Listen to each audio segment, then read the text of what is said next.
Hey, this is Pastor Dave, and this is your Monday Mojo. Hope you had a great weekend. So, one of the responsibilities and privileges I have as a pastor is to officiate at funerals, and there have been a lot of them this year. And as you probably know, when you go to a funeral, at the end of the service, after the prayer, the funeral home workers will come and they will allow people to come row by row and go past the casket one last time and say a few things to the family and the loved ones. And I was observing at a particular funeral, and I was watching a granddaughter in the front row of the deceased. And people were coming through and giving her hugs and saying things, and it was clear that it was meaningful to her. And then one person came through who, when she saw that person, she just kind of fell into their arms and she was sobbing. And that person was holding on to her, and she was holding on to them.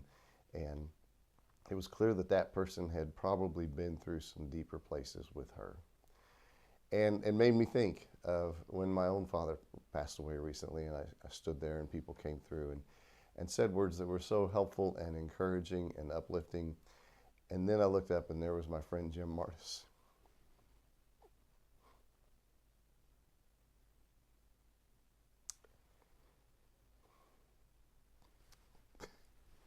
And that happened. I just lost it. Because Jim has been places with me, deep, hurtful places with me. And in that moment, I knew that I didn't have to be Dave grieving his dad. I could just be Dave hurting. And there's a passage in Scripture that says there is a friend who sticks closer than a brother.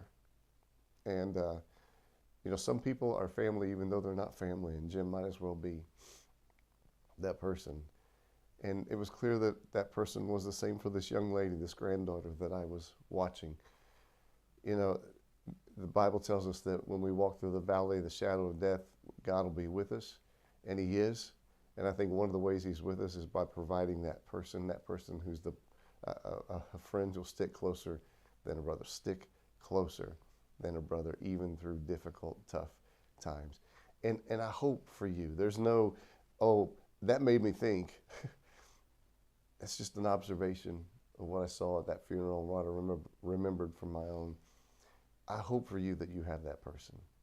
I hope for you that you have, and maybe you're lucky enough to have a couple of those kinds of people that have been through the deep and dark and hurtful places with you, who when you can need a hug, but more than a hug, when you can just be yourself and grieve and be sad, you can hold on to that person. That person was Jim Martis for me that day. I'd like you to think of who that person is in your life. Maybe even just reach out and say, hey, I was just thinking about you today. Thanks. Anyway, those are my thoughts. That's your Monday Mojo for this week.